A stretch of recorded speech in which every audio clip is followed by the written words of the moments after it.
quelques-uns? Attends.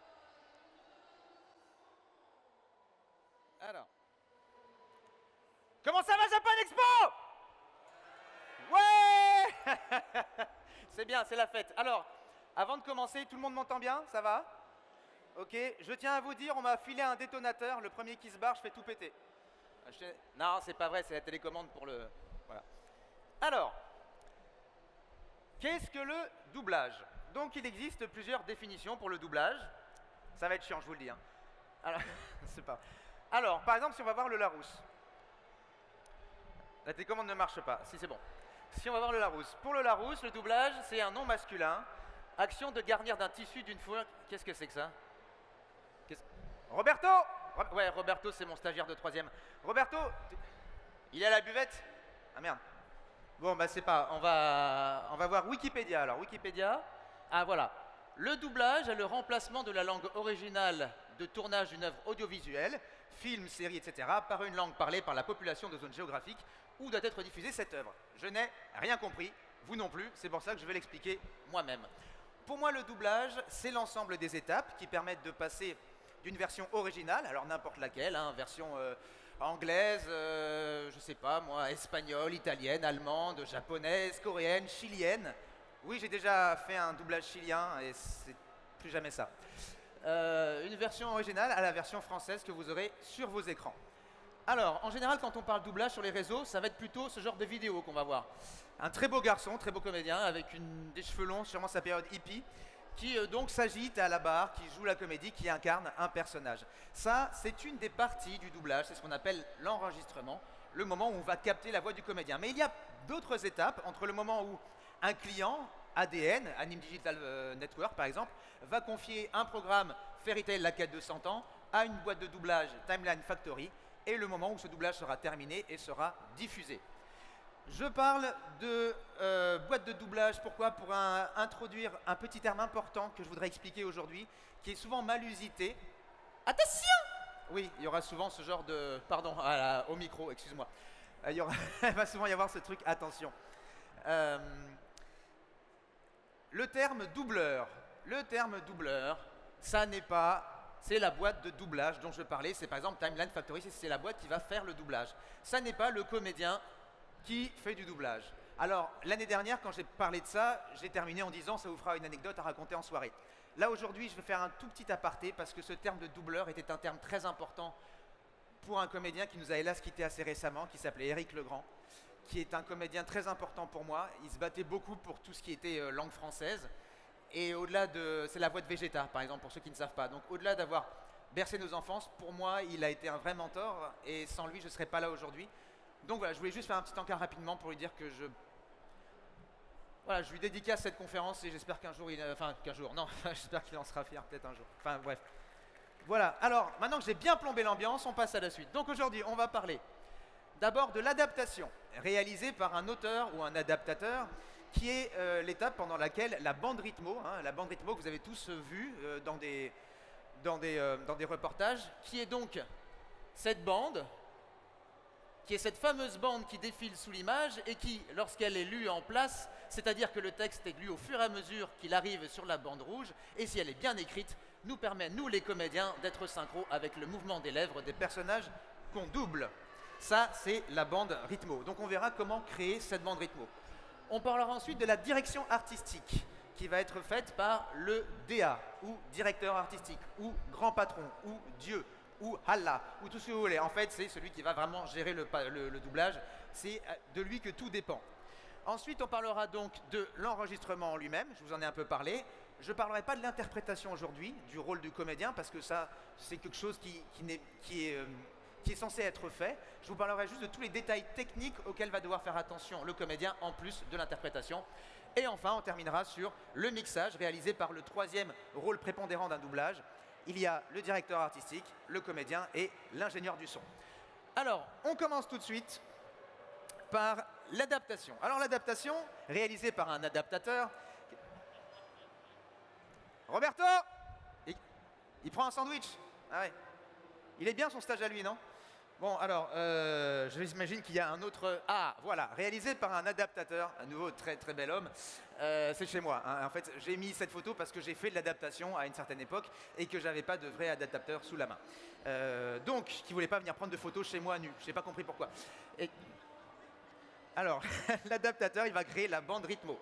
La bande rythmo, c'est cette bande qui défile en dessous de l'image qu'on aura en studio. Je vous l'ai montré un peu tout à l'heure. Il y a une barre rouge, il faut lire le texte quand il passe sur la barre rouge. Pour créer cette bande rythmo, il y a plusieurs choses à faire. La première, ça va être la détection. Alors, il va y avoir beaucoup de termes très compliqués et je vais devoir aller très vite parce que j'ai peu de temps. Donc, accrochez-vous. La détection qui va être réalisée soit par des détecteurs, donc des personnes qui vont être chargées en eux-mêmes de faire la détection, soit par l'adaptateur, s'il n'y a pas assez de budget, qui va faire la détection aussi. La détection, qu'est-ce qu'il va faire? Le détecteur, il va d'abord détecter les débuts et fins de phrases. Là, je vous ai mis en accéléré un exemple d'adaptation fait avec le logiciel Capella, où en fait, je repère les débuts et fins de phrases. En fait, il va repérer chaque fois que le personnage ouvre la bouche, il va faire image par image, il ouvre la bouche, il ouvre un encart. Quand le personnage a fini sa phrase, il ferme la bouche, il ferme l'encart. On a l'encart dans lequel il faudra mettre le texte. Au début de chaque encart, on met le nom du personnage pour que le comédien sache quand est-ce que son comédien arrive. Et voilà, si on ne voit pas le mouvement des bouches, il fera en fonction de la VO, parce que quand il va adapter, il entendra la version originale. Et donc, dès que le son commence, il ouvre l'encart, dès que ça finit, il ferme l'encart. Donc ça, c'est la détection des débuts et des fins. Vous voyez, il y a plusieurs lignes pour que normalement, il y ait un personnage par ligne pour que ce soit plus lisible en studio. Parfois, il y a trop de personnages, il pourrait y avoir plusieurs personnages par ligne, et même parfois, un personnage pourra changer de ligne en fonction du moment. Donc, ce sera au comédien de faire très attention lorsqu'il sera en studio à quand son personnage parle. Après les débuts et les fins, il va détecter ce qu'on appelle les labiales. Alors les labiales, ce sont les consonnes comme les, je l'ai mis là, les M, les B et les P. Ce sont des consonnes qui commencent avec la bouche fermée. Me, be, pe. Et il va repérer aussi les semi-labiales, c'est pas le terme exact, mais je m'en fiche, c'est ma conférence, où la bouche est à moitié fermée au départ, les feux, les veux et les we. Pourquoi il va repérer ça? Pour que le doublage soit plus précis en studio. Pour que vraiment, chaque fois qu'en version originale, on ait un mot qui commence par une labiale avec une bouche fermée, quand on arrive en version française, on mettra aussi un mot avec une bouche fermée pour que ce soit vraiment crédible quand on va voir le doublage. Un exemple de passage de version française à une version anglaise, enfin l'inverse, avec des labiales. Le mot but, on a de la chance. En version anglaise, il commence par une labiale. B, en français, sa traduction littérale, M, commence par une labiale aussi. C'est cool, on est gagnant. By the way, on l'a dans l'os. By the way, oui, j'ai fait un petit séjour en Angleterre. By the way commence par une labiale. Mais en français, ces traductions habituelles, au fait ou d'ailleurs, ne commencent pas par des labiales. Donc là, l'adaptateur est battu, il va devoir réécrire le texte de façon à changer l'ordre des mots ou trouver des synonymes pour que chaque fois qu'il y ait une labiale en original, il y ait aussi une labiale en français. Après avoir détecté les labiales... Ah oui, alors attention! J'aime beaucoup ce carton. Le réglage des labiales, la détection des labiales n'est nécessaire que quand on va doubler ce qu'on appelle... Hein, est-ce que je peux revenir en arrière? Oui, que quand on double du live. Le live, c'est donc quand on double des comédiens qui existent déjà, des acteurs, comme dans les séries et les films. On appelle doubler du live. Là, on va faire attention aux labiales parce qu'on va voir la bouche, on va bien voir les mouvements de bouche. Dans les animés, c'est des battements. Donc on va juste repérer le début, la fin, faire un peu attention au nombre de battements. Si par exemple il y a 2 battements, il y a des chances qu'il y ait 2 syllabes, mais ce ne sera pas la priorité de repérer les labiales. Une fois que les labiales ont été repérées, on va repérer les changements de plan. Changement de plan, c'est quand le plan il change.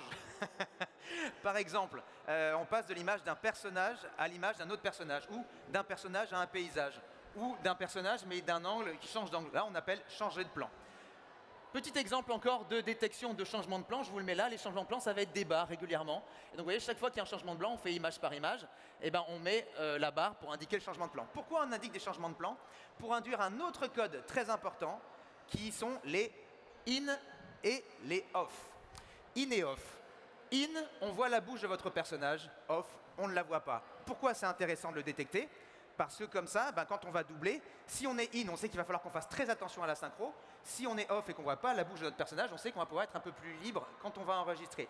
Ce code, il va être indiqué par, lorsqu'on est off, le texte sera souligné. Lorsqu'on sera in, qu'on verra la bouche du personnage, il ne sera pas souligné. Il y a un troisième code qui est avec des pointillés en dessous du texte. Dans ces moments-là, c'est qu'on distingue à peu près la bouche, mais bon, on peut jouer un peu avec ça. Donc les in et les off vont être détectés. Un exemple de in et de off.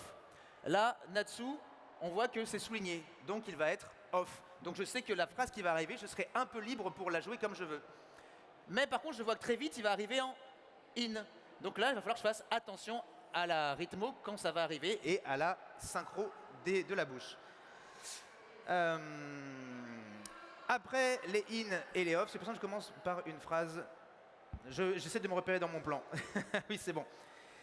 Une autre étape qui peut se réaliser pendant la détection, ce sont les ambiances. Les ambiances, qu'est-ce que c'est? Par exemple, si là on faisait un film de Japan Expo et qu'il y avait deux personnes qui parlaient, l'ambiance c'est tout le bruit de fond dans la Japan Expo. C'est la nappe sonore, c'est les gens qui crient au fond, on entend des gens parler, rigoler, partout, chanter. Ça, c'est la nappe sonore. Quand on va filmer, elle sera déjà là. Mais quand on va doubler en studio, on va enregistrer les voix des personnages principaux, mais il va falloir recréer cette ambiance sonore, comme si on était dans le lieu. Et c'est là qu'on va enregistrer ce qu'on appelle une ambiance. Pour ça, on va demander à 5-6 comédiens, comédiennes de venir à la barre. Oui, petite digression, quand je dis à la barre, vous l'avez vu tout à l'heure dans la vidéo, très souvent en studio, on a le micro et on a une barre devant nous pour nous indiquer la distance avec le micro et pour ne pas dépasser. Pour ça qu'on dit souvent aller à la barre ou au micro. Donc 5-6 personnes à la barre qui vont parler tout en même temps. Et ça va faire un espèce de fond sonore. Par exemple, le DA va leur dire, là, tu vas me faire une ambiance bureau. Donc, ils vont tous dire une phrase un peu différente pendant genre 30 secondes. Ils vont dire, passe-moi le scotch, t'as réparé l'imprimante, des trucs comme ça. Mais comme ils vont tous parler en même temps, on ne comprendra pas ce qu'ils disent. Mais ça fera une ambiance sonore et ça rendra le lieu vivant. Donc ça, c'est ce qui s'appelle les ambiances. Et donc, le détecteur, l'adaptateur, doit les repérer pour indiquer à l'adaptateur, au DA en studio plus tard, quand est-ce que le DA va devoir faire ces fameuses ambiances. Enfin, une fois que la détection est... Alors non, rapidement, un exemple d'ambiance. Là, il y a marqué Amb F, donc ambiance femme, paniquer, s'enfuit. Donc on saura que les filles vont devoir jouer des personnes qui crient en s'enfuyant. Oui, rapidement, il y a deux écoles. Il va y avoir des auteurs, des adaptateurs qui vont donner des indications, ils vont dire ambiance, il se passe telle chose, ils vont donner des petites indications de phrases pour aider les comédiens en studio. D'autres vont juste dire ambiance bureau et on se débrouille. Voilà, donc tout est possible. Une fois qu'on a détecté tout ça et qu'on a fait aussi les ambiances, on va devoir s'attarder sur les boucles. Ça, c'est une des choses les plus importantes. La boucle, c'est quoi? C'est une petite scène d'environ 1 minute, 1 minute 30. En fait, l'adaptateur va diviser le programme en petites boucles, petites scènes, pour qu'on puisse plus facilement se déplacer lors de l'enregistrement. Je m'explique. Moi, si je vais enregistrer Natsu, je ne peux pas regarder tous les épisodes dans leur continuité, du début à la fin, et doubler jusqu'en c'est moi, parce qu'on n'a pas le temps, on n'a pas le budget. Donc, il faut un moyen pour aller à tous les endroits où Natsu apparaît. Ce sont ces fameuses boucles. À l'aide d'un croisillé qui aura été créé après l'adaptation, je vous reparlerai du croisillé plus tard, le DA pourra dire « Ah, Natsu, là, il est boucle 2, on va à boucle 2, on enregistre boucle 2. Ah, il revient à boucle 4, on va à la boucle 4. » On fait toutes les boucles comme ça, et on fait toutes les boucles où Natsu apparaît. Donc les boucles sont très importantes pour ça. Autre utilité de la boucle, s'il y a une grande scène de 5 minutes avec beaucoup d'émotions, vachement bien, qu'il faut jouer dans sa totalité, vous le verrez quand je parle de l'enregistrement, le souci c'est que le comédien doit faire attention à plein de choses. S'il doit retenir 5 minutes de scène où il y a tous les trucs qu'il doit repérer, il ne pourra pas. Donc on va diviser ça en plusieurs petites scènes d'1 minute et comme ça, à chaque boucle, il va pouvoir être plus précis et vraiment repérer tout ce qu'il y a à repérer. Donc une fois qu'il a repéré tout ça, qu'il a fait les boucles à détection, l'auteur va pouvoir faire ce pourquoi on l'appelle un auteur, c'est-à-dire là... Ah, pardon, encore une fois, j'avais oublié. Un exemple de boucle, c'est une barre avec marqué le numéro de la boucle, une barre un peu plus large que les changements de plan. On passe à la rédaction du texte. La rédaction du texte, en fait, c'est la partie de l'auteur la plus intéressante, quelque part. C'est on va lui confier une traduction littérale brute. À partir de cette traduction littérale brute, il va devoir écrire le texte, les dialogues, dans les encarts qu'il a repérés, en fonction des labiales et tout ça, pour rendre l'épisode le plus crédible possible. Pour ça, il va faire attention à plusieurs points. Je vous ai mis une liste que je vais développer, mais c'est une liste non exhaustive. Il y a plein d'autres choses auxquelles il va devoir faire attention, mais là, on va dire que c'est des exemples les plus importants. Il va vérifier à ajouter ou enlever des mots. Pourquoi? Vous l'avez vu tout à l'heure, la bande rythmo, elle a un rythme constant. Ce qui fait qu'un personnage va parler plus ou moins vite, c'est le nombre de mots qu'il a dans le même temps imparti. S'il n'a pas assez de mots, le comédien va être obligé de ralentir pour dire le texte dans le temps imparti par la détection. Personne ne parle comme ça, on est d'accord? Ou sous produit illicite. Et s'il y a trop de mots, le comédien va parler super vite et ce ne sera pas du tout par... Voilà, et en plus, il y a des chances de se planter. Donc, et là aussi, personne ne parle comme ça sous sauf sous produits illicites. On le rappelle, l'abus de produits illicites est dangereux pour la santé. Je ne sais pas pourquoi je dis ça. Alors, donc il va ajouter ou enlever des mots. Ensuite, il va faire attention au sens de l'histoire. Le DA, le directeur artistique, il a vu l'épisode, il a vu le film, donc il sait de quoi ça parle. Mais il ne se souvient pas de tout quand il sera arrivé en studio. Donc il faut que sur la bande rythmo, il y ait un maximum d'informations pour lui indiquer l'histoire en fait. Donc la bande rythmo va être le repère de tout le monde en studio. Donc il faut qu'elle soit très bien écrite et que l'histoire et le sens, les dialogues, tout ça, ait vraiment un sens, qu'on comprenne tout ce qui se passe. Donc ça c'est très important. Par exemple aussi, quand c'est si par exemple on double une version originale américaine, on comprend l'anglais, on peut se débrouiller, on peut écouter la VO, puisqu'on écoute toujours la VO avant, vous le verrez après, et on peut se débrouiller. Mais quand c'est du japonais en animé, on est 95% des comédiens et des DA, on ne sait pas parler japonais. Donc si la bande rythmo est inexacte, eh ben, on va dire des choses inexactes et ça va se ressentir après au niveau du public. Après, il va donc faire attention aux répétitions. En France, on n'aime pas les répétitions. Au Japon, ils adorent. En l'espace de 10 secondes, il va y avoir attention, Happy, Natsu est blessé, Lucie, viens aider Happy à aider Natsu. Natsu, il faut qu'on t'aide, Happy, viens aider Lucie. 10 secondes, 46 prénoms, on s'en fout, ils adorent ça le japonais. En France, on déteste les répétitions. Donc l'auteur va devoir trouver des moyens, des subterfuges pour éviter de répéter ses prénoms. On va éviter aussi de répéter les mots. Par exemple, en France, tu vois, s'il y a la phrase « il a fait en sorte qu'il ait fait ses devoirs », ah, il y a 2 fois fait, on n'aime pas ça. Donc on va réécrire la phrase, par exemple, il s'est débrouillé pour qu'il fasse ses devoirs. Donc ça, c'est ce que va devoir faire sur toutes les phrases l'adaptateur. Il fera aussi attention au contexte, à l'époque. Une bêtise, mais par exemple, on ne parlait pas de la même manière au Moyen-Âge qu'aujourd'hui, donc il va adapter le vocabulaire. Pour une même époque, des gens de classes différentes ne parleront pas de la même manière non plus.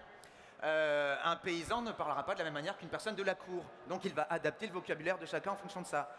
Et ça me permet de digresser une fois de plus sur un truc très important du doublage qui est... Attention! Oui. Les élisions. Qu'est-ce qu'une élision? Une élision, c'est quand on va enlever la voyelle, le E, entre 2 consonnes. Par exemple, à la place de « je vais voir Arnaud Laurent parce que je le kiffe », et c'est tout à votre honneur, je dirais « je vais voir Arnaud Laurent parce que je le kiffe ». Je ne sais pas si vous avez fait gaffe à ce que j'ai fait. Au lieu de « je vais », j'ai dit « je vais ». Au lieu de « je le », j'ai dit « je le ». C'est ce qui rend le texte le plus parlé dans la vie de tous les jours. Et donc ça, on peut jouer avec ça en studio. Ça peut faire aussi une différence. Par exemple, j'imagine des paysans de l'époque qui feraient « je vais voir Arnaud Laurent parce que je le kiffe ». Ça m'étonnerait qu'il y avait Arnaud Laurent, mais on ne sait jamais. Et une personne de la cour qui dira toutes les voyelles, qui dira « je vais voir Arnaud Laurent parce que je le kiffe ». On peut jouer là-dessus. Évidemment, l'auteur ne va pas marquer J'-LE. Lui, il marquera « je le » et c'est en studio avec le DA qu'on décide si on fait ou non des élisions. Il fera attention, ensuite on revient aux termes techniques. Par exemple, si c'est une série de médecine, Grey's Anatomy, eh ben, il va devoir faire attention à ce que tous les termes anglais aient leur bonne correspondance en français.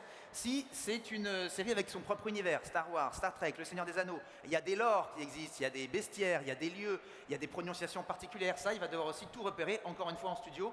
La seule indication qu'on a, c'est la bande rythmo, donc il faut que la bande rythmo soit la plus claire possible. Il sera peut-être aussi amené, du coup, à nous mettre la prononciation des mots, si c'est des mots particuliers. Comment il va faire? Par exemple, pour Natsu, il y aura le texte avec Natsu, et juste en dessous, entre parenthèses et en couleur, il mettra comment dire Natsu phonétiquement. Il écrira N-A-T-S-O-U. Et comme ça, le comédien qui ne connaît pas Natsu, au lieu de dire Natsu, dira Natsu.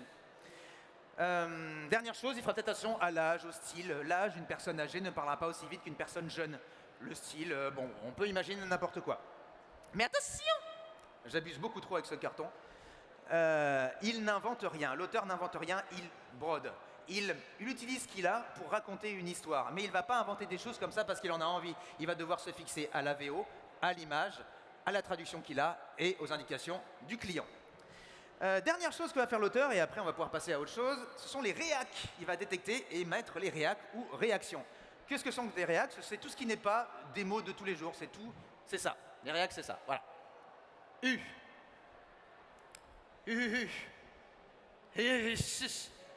Gua. Oui, parce que quand il y a une barre, il faut dire la réac tout le long de la barre.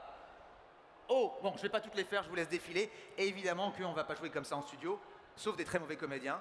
Il y en a, je déconne, c'est pas vrai. Donc c'est à ce moment-là que le comédien, quand il va faire le premier visionnage dont je vous parlerai tout à l'heure, va repérer à quoi correspond quel code pour chaque réac. Il va retenir comment jouer la réac quand il devra enregistrer en fonction de la VO.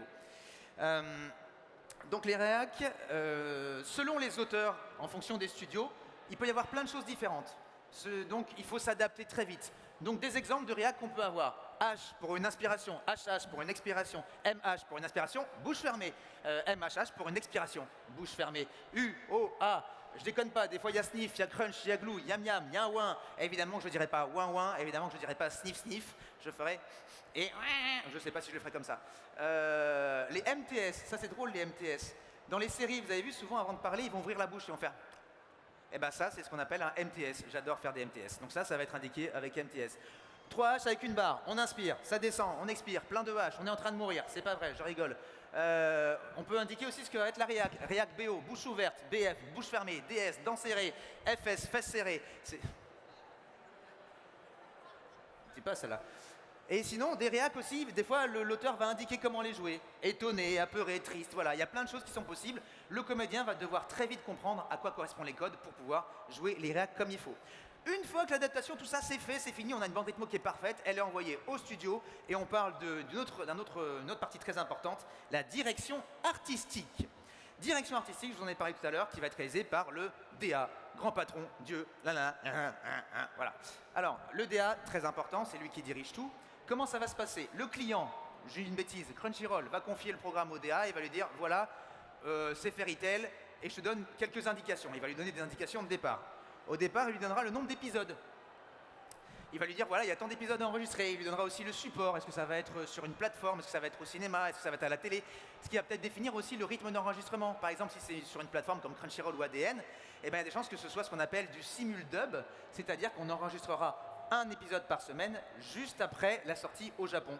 Ou alors, peut-être qu'on fera comme on le faisait à l'époque à Fairy Tail, on attend 6 mois qu'il y ait 24 épisodes qui sont sortis au Japon et on enregistre 6 mois 24 épisodes en une journée. C'est ce que je faisais à l'époque. Et après, c'est diffusé quand c'est diffusé. Il lui donnera aussi le budget. Très important le budget. Ah, en France, on aime le budget. Le budget, pourquoi? Au Japon, vous le savez, le doublage, c'est une institution, c'est des budgets de ouf. On peut avoir pratiquement autant de comédiens pour doubler qu'il y a de personnages. En France, on ne peut pas. Malheureusement en France, il y a des budgets limités, donc le client va dire voilà, tiens, je te donne ce programme, tu as ce budget-là, en fonction de ce budget, le DA va devoir définir le nombre de comédiens qu'il pourra avoir pour tous les rôles à enregistrer. Et c'est pour ça qu'on est parfois amené à enregistrer plusieurs rôles, que vous avez l'impression qu'il y a des comédiens qui enregistrent plusieurs rôles, parce que pour des raisons de budget, on est obligé de trafiquer nos voix et de jouer plusieurs personnages. Enfin, il donnera les dates d'enregistrement, comme ça le DA saura qu'au bout de ces dates-là, il faut que toutes les voix aient été enregistrées. Donc c'est parti, le DA, on lui donne le programme, il va visionner le programme. Lors de ce visionnage, il va attribuer les rôles. Les comédiens ne choisissent jamais les rôles qu'ils vont doubler. Sachez-le, pour ceux qui veulent être comédiens, vous ne direz jamais « je veux doubler Naruto », ça n'arrivera pas. Ce sont les DA qui vous appellent en vous disant « tiens, j'ai un rôle pour toi ». Comment ils ont un rôle pour toi? Eh bien, ils vont regarder un épisode et puis ils vont dire « tiens, ah, ce comédien ou ce personnage, je verrais bien tel comédien français ». Et ils vont t'appeler. L'attribution des rôles, selon les DA, va être différente. Certains DA vont s'attacher à la voix originale. Ils vont se dire, tiens, je veux une voix française qui soit voice match, comme on dit, identique à la voix originale. D'autres vont dire, ils vont s'accrocher plus à l'énergie. C'est un personnage qui est plutôt dynamique. Même si la voix ne correspond pas trop, je vais prendre quelqu'un qui est assez dynamique ou un comédien qui, je sais, pourra sortir de ce qu'il sait faire et réussir à jouer ce personnage dynamique. Si on double du live, si c'est pour un personnage live, enfin un acteur qui existe déjà, il fera peut-être attention au physique. Il se dira, tiens, cet acteur, c'est marrant, il me fait penser à un comédien français qui existe, je vais tester dessus. Et c'est marrant, mais dans 80% des cas, quand il y a une similitude entre l'anglais, enfin l'acteur et le comédien français, eh ben, la voix marche vachement bien. Moi, ça m'est arrivé plein de fois. Il fera aussi attention peut-être à voir si l'acteur a déjà été doublé par un comédien français et réemployer le même comédien. Ce qui me permet de faire une nouvelle digression sur quelque chose de très important. Attention! En France, la voix officielle, ça n'existe pas. Il n'y a pas de voix officielle française. C'est même les plus grands acteurs, Bruce Willis, Brad Pitt, Tom Cruise, ils ont changé plusieurs fois de comédien, de doublage dans leur carrière. Pourquoi? Plein de raisons. Le comédien peut être pas disponible au moment de l'enregistrement. Peut-être que le comédien malheureusement nous a quittés. C'est aussi une possibilité. Peut-être aussi tout simplement que pour des raisons d'affect, parce que c'est aussi un métier d'affect, de sentiment, d'artistique, le DA ou le client va se dire moi là, l'acteur, ce qu'il fait à l'écran, je pense que le comédien qui le double d'habitude, il n'arrivera pas forcément bien à le faire, ça ne rendra pas bien. Et il le changera ou il le fera repasser des essais. Donc voilà, c'est ce qui me fait dire qu'en France, nous sommes les expendables du métier. Ah, j'ai déjà fait cette vanne l'année dernière. C'est moi qui ai fait le montage, c'est pour ça qu'il est dégueulasse, hein. Je ne sais pas faire de montage. Alors vous reconnaîtrez Arthur Pestel à droite et Brigitte Lecordier à gauche. Voilà, je vous le laisse un peu parce que moi ça me fait mourir de rire, c'est ma petite vanne du truc. Donc, dans l'attribution des rôles, il va attribuer les rôles. Pour les rôles principaux, le client va lui dire, voilà, par exemple Fairy Tail, j'ai 5 rôles principaux. Natsu, Erza, Happy, Lucy, Grey. Tu vas me faire passer des essais sur chaque personnage, tu vas essayer 3-4 comédiens, tu m'envoies ce qui a été enregistré, ça c'est le client qui parle, moi je choisirai quel comédien je veux sur quel personnage. C'est ce qui s'est passé pour moi pour Fairy Tail. Je suis venu enregistrer 2 petites boucles de Natsu, on a fait en sorte que ce soit le mieux enregistré possible, que ce soit comme une petite VF en fait, déjà publiable, déjà diffusable. Ça a été envoyé au client, le client m'a choisi parmi d'autres comédiens et donc j'ai eu la chance d'être choisi et voilà, le client va faire ça pour chaque rôle principal. Pour les rôles secondaires, tertiaires, parfois aussi, le client n'aura pas envie de s'embêter, il dira on n'a pas le temps de faire des essais, propose-moi un cast, propose-moi des noms de comédiens, je les valide ou pas, pour les rôles principaux. Pour les rôles secondaires, tertiaires, les ambiances, c'est le DA qui choisit tout seul, qui il pense qui irait le mieux. Parfois, certains clients un peu tatillons pourront demander quand même à vérifier le cast final avant de valider, mais c'est quand même plutôt rare. Une fois qu'il a fait son cast, le DA, il sait quel comédien, alors il va d'abord contacter chaque comédien pour être sûr que les comédiens sont disponibles dans les périodes où justement il a besoin d'eux, et si les comédiens sont disponibles, il va faire ce qu'on appelle son plan de travail, son planning. Pourquoi un planning? Attention! J'en peux plus. Pourquoi un planning? Parce que, contrairement à une certaine époque, vous avez déjà entendu Brigitte Lecordier ou Patrick Borg en parler, quand ils étaient dans les années 90, ils étaient 7 ou 8 ou même 6 ou 7 toute la journée ensemble et ils enregistraient les épisodes les uns après les autres et ils s'attribuaient les rôles, ils enregistraient au fur et à mesure. Aujourd'hui, on n'a plus le temps de faire ça, on n'a plus le budget, il faut que chaque comédien vienne enregistrer que son rôle. Donc, il faut créer un planning, c'est ce que va devoir faire le DA. Il va faire en sorte donc de faire attention aux disponibilités de chaque comédien, mais aussi du lignage de chaque personnage. Lignage, c'est la quantité de texte d'un personnage. Comment il va définir le lignage? Eh bien, une ligne correspond à 50 caractères, espace compris. Donc, en gros, le texte de l'adaptation est envoyé au client ou à la boîte de doublage. La boîte de doublage va mettre le texte dans un traitement de texte. Pour chaque personnage, il aura un certain nombre de caractères. Par exemple, un personnage va avoir 500 caractères. On divise par 50, ça fait 10 lignes. On sait que le comédien va venir enregistrer 10 lignes. Et en fonction de ça, eh bien, le DA va savoir combien de temps il va pouvoir convoquer chaque comédien pour chaque personnage. En général, quand on double un rôle principal, on aura plus de texte parce que le personnage est plus présent. Mais des fois, on a des petites surprises, comme dans mon cas, par exemple, avec Toge dans Jujutsu Kaisen, qui me dit que saumon ou ton maillot ou moutarde brune, eh ben, je suis venu sûrement enregistrer beaucoup moins longtemps que d'autres rôles beaucoup moins importants. C'est comme ça, mais je me suis quand même beaucoup amusé. Et dernière petite chose, pour un même comédien et un même lignage, en fonction du support, c'est-à-dire que c'est cinéma, série ou animé, il sera convoqué un temps différent. En général, c'est une question de budget. Il y a moins de budget dans les animés, il y en a plus dans les films. Donc, par exemple, un comédien sera convoqué une journée pour un certain nombre de lignes. Sur un film, il sera convoqué 3 heures pour un animé. Donc ça, il doit faire aussi attention à ça, le DA. Une fois qu'il a fait son plan de travail, il n'a plus qu'à convoquer chaque comédien. Donc le comédien reçoit un texto. Voilà, j'ai besoin de toi tel jour, à telle heure, est-ce que tu es disponible? En général, il ne précise pas pour quel programme c'est.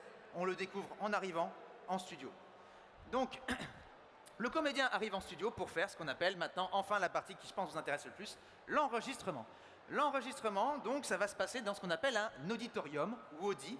C'est une salle, voilà, avec encore un très beau comédien, je ne sais pas qui il est, mais qui a les cheveux courts cette fois-ci. L'auditorium, donc, c'est une salle complètement insonorisée. Pourquoi? 2 raisons. La première, quand on enregistre la voix du comédien, quand on va la capter, il ne faut pas qu'il y ait des bruits de fond. Il ne faut pas qu'on entende des bruits de pas derrière, qu'on entende des portes claquer. Donc il faut que la salle soit très bien insonorisée. L'autre raison, c'est qu'il faut enregistrer une voix la plus neutre possible. Neutre, j'entends pas de réverbération. Là, vous voyez, quand je parle, à cause du micro, ça fait une réverbe. Quand vous êtes dans votre salle de bain, vous l'avez déjà constaté, c'est pas le même son au niveau du texte que quand vous êtes dans votre chambre, ou dehors, ou dans une église. Ça, c'est la réverbération. Comme on ne peut pas, il va falloir recréer, je vous l'ai dit pour la Japan Expo tout à l'heure, si j'enregistre ici, si je filme ici, j'aurai directement la réverbération. Mais quand on va faire le doublage, il faut recréer cette réverbération sur les voix. Et pour ça, il faut que la voix à la base soit la plus neutre possible pour pouvoir travailler dessus avec les logiciels. Donc l'auditorium est complètement insonorisé, ça peut être avec du bois sur les murs, avec des cartons, avec de la mousse, avec des boîtes d'œufs, parfois, bon ça c'est quand le studio a vraiment pas beaucoup d'argent. Voilà. D'un côté, le comédien avec son micro en face et la barre, et en face, l'écran, évidemment, avec l'image, la bande rythmo, deux bonnes grosses baffes, et puis c'est parti, on commence. Alors, le comédien arrive, le DA lui dit, bon bah voilà, par exemple ton personnage là, il s'appelle Natsu, c'est dans un univers un peu féerique, il se passe ça, globalement. Soit il lui explique, soit il lui explique pas d'ailleurs. Certains DA ils vont dire, allez c'est parti, on commence, tu verras, tu découvriras. Et voilà, et donc c'est parti. Le DA consulte donc ce que je disais tout à l'heure, son croisillé. Le croisillé, qu'est-ce que c'est? C'est la répartition des rôles par boucle et par timecode. Qu'est-ce que c'est que le timecode? C'est la référence temporelle du programme. C'est ça qui va nous permettre de nous déplacer dans l'épisode avec le logiciel. Un timecode, par exemple, sur cette image, vous voyez le chiffre qui défile tout en haut, bah ça c'est le timecode. 10 c'est le nombre d'heures, 18 c'est les minutes, 49 c'est les secondes, et à côté c'est les images, 24 images par seconde. Donc grâce à ça et avec un croisillé, là on a beaucoup de chance, c'est un croisillé authentique que m'a confié Timeline Factory de l'épisode, je crois, 176 de Fairy Tail. Donc c'est le croisillé qu'avait le DA, et grâce à ça, si vous voyez un peu de loin, en haut il a le nom des personnages, sur les côtés les boucles, avec chaque timecode pour chaque boucle, et il y a des croix. Et à chaque fois qu'il y a une croix, c'est là où le personnage sera présent. Donc par exemple, le DA, il va prendre le croisillé, il va dire « Ok, tu viens enregistrer Natsu, et ben on va tout de suite à la boucle 1, à 01 00 000. Bon, c'est le début de l'épisode. Voilà, donc l'ingé son sur sa tablette, enfin sur le logiciel, il tape le timecode, ça va à la boucle, on enregistre la boucle. Une fois que c'est fait, le DA va dire « Ah, il revient à la boucle 3, à 01 02 26. 01 02 26, on va à la boucle 3, on enregistre la boucle 3. » Voilà l'intérêt du croisillé. Et donc, une fois que le DA te dit on va à la boucle et on va faire le plus important pour moi dans un enregistrement, le premier visionnage. C'est pendant ce premier visionnage que tout va se jouer. C'est à ce moment-là que le comédien va devoir être extrêmement concentré parce qu'il va devoir faire attention à la bande rythmo, à l'image, à la VO et repérer, comprendre le sens du texte, comprendre les dialogues, comprendre ce qui se joue, comprendre les intentions du personnage pour pouvoir interpréter ensuite, mais surtout, il va devoir faire attention à plein d'autres détails techniques dont je vais vous parler maintenant. Ce premier visionnage, en gros, donc, on va voir la scène défiler avec la bande rythmo, l'image, et on entend la VO, évidemment, à chaque fois. Lors de ce premier visionnage, à quoi il va devoir faire attention en détails techniques? Encore une fois, c'est une liste non exhaustive. Il y a d'autres choses auxquelles on doit faire attention. Le niveau sonore. Le niveau sonore, c'est, par exemple, si je chuchote, là, je parle différemment que si je parle avec une personne qui est à côté de moi, ou si je parle avec une personne qui est un peu plus loin comme vous dans un public, ou si je parle parce que je suis en boîte de nuit, alors il faut que je parle par-dessus la musique. Et bien tout ça, je vais le repérer en regardant une première fois la VO. Le niveau sonore. Après le niveau sonore, il va devoir évidemment vérifier aussi tout ce qui c'est toutes les réacs. Qu'est-ce que je voulais dire? Attendez, je veux être sûr que je ne me suis pas planté, j'ai rien oublié. Les réacs. Je vous en ai parlé tout à l'heure, les réacs, et ben là, c'est là où il va repérer à quoi correspond chaque réac, à quel mouvement, il va le retenir, et comme ça, quand il va enregistrer, que la réac arrivera, il saura ce qu'il va devoir jouer. Parler des réacs me permet de parler d'un autre truc important dans le doublage, qui est le repiquage. Qu'est-ce que c'est que le repiquage? C'est quand on est amené à, par exemple, prendre une réac en VO, et la récupérer pour la rajouter aux voix françaises. Qu'on le fait dans quel cas? Par exemple, si on n'a pas assez de temps, ça peut arriver, le DA va dire bah là on n'a pas le temps, tu vas pas faire toutes les réacs, on va reprendre les réacs VO. Il se trouve que leur accord voix se fait bien entre la voix originale et ta voix, on récupère les réacs de la VO. Si le son n'est pas trop différent, ça peut marcher. Aussi, par exemple, si le personnage crie beaucoup, le DA fait c'est le début de la journée, on a une journée derrière nous, vous êtes raccord, on va pas te faire faire le cri, on fait un repiquage. Le client aussi va pouvoir dire là, nous, on veut que ce soit le plus authentique possible. Donc dans des scènes de grosse émotion, si vous pouvez garder les réacs originales, gardez les réacs originales. Ou des chansons. Dans les Disney, les chansons sont enregistrées à part, il y a une traduction, c'est une autre session. Mais si on enregistre une série et puis que l'acteur d'un coup il prend sa guitare et puis commence à chanter, là on est battu pour peu que le comédien français ne sache pas chanter, et en plus il n'a pas de guitare, si la guitare n'est pas dans la VI, j'en parlerai un peu plus tard, on est battu, donc il va falloir reprendre la partie chantée et la recoller avec la voix française en espérant que le raccord entre la voix française du comédien français se fasse bien avec le chant de la voix française, de la voix originale. Exemple de repiquage qui vous parlera plus, il y a par exemple comment ça s'appelle attendez, je l'ai. Dans DBZ, les DBZ de l'époque. Je ne sais pas si vous avez fait gaffe, mais il y a des moments, Sangoku, il parle avec sa voix grave, normale, la voix de Sangoku en version française, et d'un coup, dans son cri, il est très aigu. Et bien là, ils ont repiqué le cri de la version originale, parce qu'en version originale, il est doublé par une femme. Voilà, donc ça c'est un exemple de repiquage. Pourquoi ils l'ont fait, ça, c'est leur problème à l'époque. Alors, je vais accélérer un petit peu parce que je commence à être trop long dans ce que je dis. Ah non, on va terminer. Quand même, il va aussi faire attention, par exemple, à toutes les actions du personnage. Jeff Goldblum, je sais pas si vous connaissez, ben quand il parle comme ça. Donc il va falloir le doubler avec très peu d'articulation. Jim Carrey, par contre, il articule de ouf, donc il va falloir vachement articuler quand on le double. Des personnages comme Sawyer dans Lost, qui parle comme François Cluzet avec les dents très serrées comme ça, va falloir le jouer de la même manière. Oh, je suis le parent de ton fils, merde. Je suis imitateur aussi, ouais. On va faire attention aux appuis. Vous voyez, quand là je vous parle, je fais des appuis avec mes bras. Bah ça, en VO, le comédien, il en aura peut-être aussi. Il faudra les repérer pour pouvoir les jouer aussi avec les mots. On fera attention à la cigarette, par exemple. S'il fume, on mettra son doigt comme ça pour faire genre, il y a une clope. Si on court, la voix, elle n'est pas de la même manière que si on parle normalement. Si on mange, je peux avoir beaucoup de choses dans la bouche. Je peux en avoir un petit peu moins. Voilà, donc ça, il va falloir faire attention. Les scories de jeu aussi, très important, les scories de jeu. Chaque acteur, chaque comédien, même français, a une façon de jouer et parfois il va rajouter ce qu'on appelle des scories, des petits tics dans son jeu. Et il faudra les habiller. Moi, par exemple, je double Noah Centineo et lui, chaque fois, très souvent, avant ses phrases, il va faire des et il dit sa phrase. Et ça, il va falloir les habiller en français aussi, il va falloir les repérer. Une fois que ça c'est fait, on va faire le deuxième visionnage si on a besoin et un troisième si on n'a pas besoin. On passe directement à l'enregistrement. L'enregistrement, comment ça se passe? Silence plateau complet, on n'a plus que la voix du comédien, on n'a pas la musique, on n'a rien du tout. Le comédien enregistre sa voix, on lance la rythmo, l'image, le comédien se souvient de tout ce qu'il a retenu pendant le visionnage et c'est parti, il interprète, il joue. À la fin de la boucle, on rajoute sa voix française qu'on vient d'enregistrer à la VI. Attention! Très important, la VI, version internationale. La version internationale, c'est tout ce qui n'est pas les voix. Voilà, donc ça va être les bruitages, les musiques. Et donc, la voix française associée à la VI va faire la petite VF.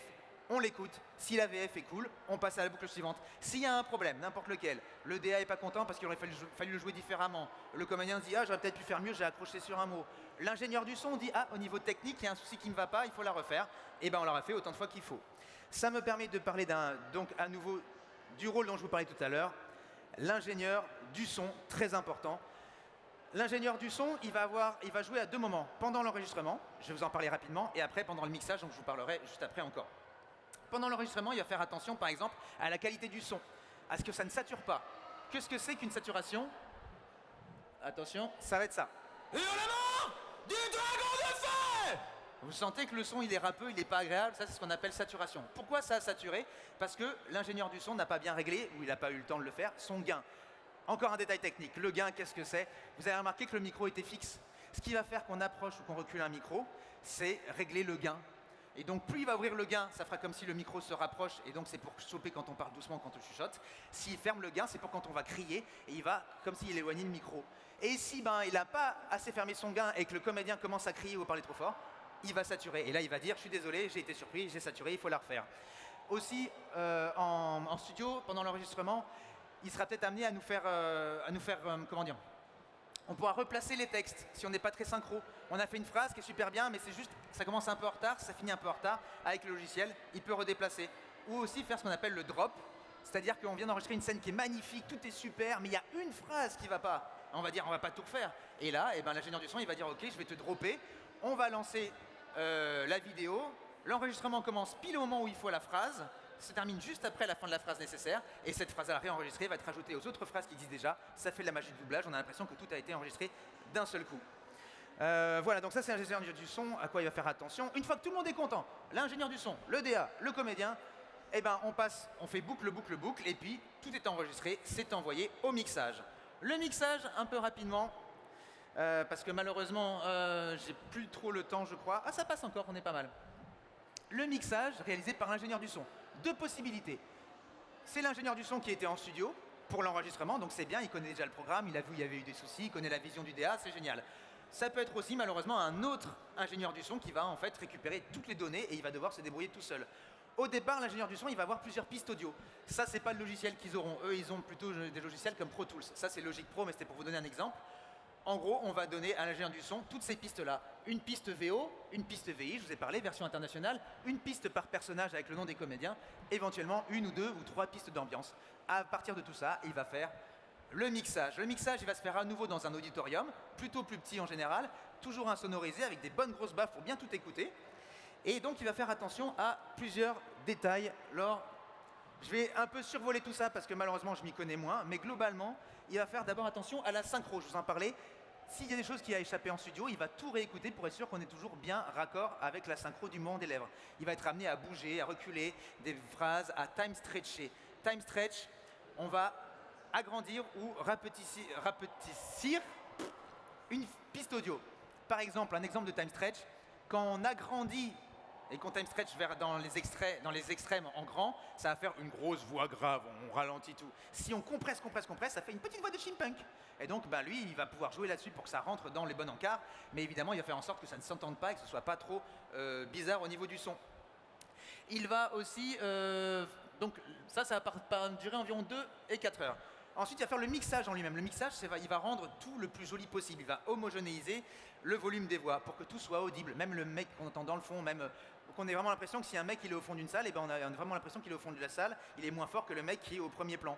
Il va faire attention à ça. Il va utiliser l'EQ, donc par exemple pour rendre les voix plus douces, plus harmonisées, rattraper les petits défauts au niveau de la voix. Il va jouer, je vous l'ai dit, sur les réverbérations pour recréer les lieux là où sont les personnages. Il va jouer sur les échos, par exemple s'il y a des pouvoirs, c'est lui qui va rajouter les échos. Tout ça, en fait, cette partie-là du mixage, c'est un peu ce qui va être sa patte artistique à l'ingénieur du son, c'est qu'en plus de la technique, il va pouvoir rajouter un peu tout ce qu'il a envie pour sans trahir la VO, rendre le programme le plus agréable à écouter possible. Donc le mixage, lui, il va durer entre 3h et 3h30. Là, je parle pour un épisode de 20 minutes d'un animé. Et enfin, il fera attention à la norme. La norme, c'est quoi? Il va prendre le volume le plus élevé pendant le programme, le volume le moins élevé, et il va faire la moyenne. Cette moyenne doit être dans une norme différente pour chaque pays. Pourquoi c'est important? C'est quand vous allez regarder la télé, c'est pour que tous les programmes soient au même niveau sonore, pour que vous n'ayez pas à changer le volume toutes les 2 secondes. Donc ça, il va devoir faire attention à tout ça. Une fois qu'il a fait tout ça, il réécoute, il peaufine, ça lui plaît, il exporte, il envoie au client, le client réécoute tout. Si ça plaît au client, c'est diffusé. Si ça ne plaît pas au client, qui a une phrase qu'il veut changer, qu'il veut réenregistrer, il renvoie, il dit voilà, je veux que telle phrase soit enregistrée. On rappelle le comédien, il réenregistre sa phrase, il vient pour faire ce qu'on appelle une ou un retake. Donc il réenregistre la phrase est réenregistrée, elle est à nouveau remixée, réenvoyée au client. Quand le client est content, on a atteint la version française finale. Voilà, donc là, on a atteint la VF, on a fait un doublage complet. Il me reste un petit peu de temps, j'ai mis beaucoup de termes techniques et pour me faire pardonner de tout ça et pour vous montrer un peu ce que c'est qu'un doublage et mettre en application tout ce qui vient d'être dit, je vais vous faire une petite démonstration. Alors attention, c'est là où ça va crier, hein. Voilà, c'est parti.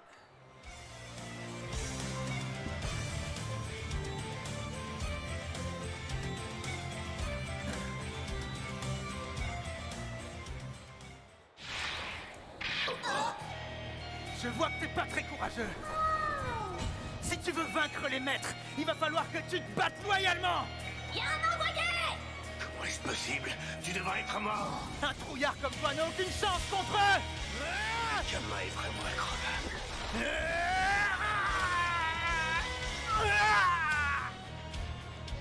Ah, c'est pas vrai. Il commence à me fatiguer. Abonne-toi. Voilà. J'ai plus de voix. Alors, rapidement, avant de terminer, quelques remerciements et après, je laisse la place. Je crois que je suis pas mal au niveau du timing. Je remercie évidemment Japan Expo, plus précisément Thomas, Jean-François et surtout Brendan qui a fait tous les cartons du PowerPoint. Je crois qu'il y en a environ 70. Donc merci Brendan. Je tiens à remercier Timeline Factory pour leurs conseils et le croisier qu'ils m'ont confié. Je remercie aussi Guillaume Sablon, un ingénieur du son qui est la personne qui m'a expliqué un peu tout ce qu'il fallait gérer pendant le mixage. Je remercie Léa Marciano pour les vidéos. Le collectif Romandub, je vous invite à aller découvrir ce qu'ils font sur YouTube. Vous pouvez trouver, ils font plein de bandes rythmo qui sont super chouettes. C'est eux qui m'ont fait la bande rythmo exprès rien que pour moi, pour cette convention. Donc je les remercie infiniment. Merci Loris d'avoir fait cette bande rythmo. Dernier remerciement pour Effie Officiel, une amie qui a fait la voix de Happy à un moment. Au moment où je crie, c'est elle qui a fait le Natsu! Parce que, pour des raisons techniques, vous ne pouvez pas avoir l'original, donc elle a reproduit le Natsu, rien que pour moi. Et bien sûr, un immense merci à vous tous qui êtes restés et qui avez subi, en tout cas j'espère pas trop quand même, cette conférence How to Make EVF. Merci beaucoup, merci à tous. Vraiment, merci beaucoup. Rendez-vous demain pour ceux qui n'ont pas compris. Et sinon, rendez-vous en dédicace ou à l'extérieur. J'essaierai, là dans le coin, je sors dans 5-10 minutes, je peux faire quelques photos, je pourrais pas faire trop de dédicaces, mais voilà, n'hésitez pas à m'attendre à la sortie. Pas trop nombreux non plus, sinon je vais me faire engueuler. Voilà, merci à tous, merci beaucoup, beaucoup, beaucoup, merci, merci, merci.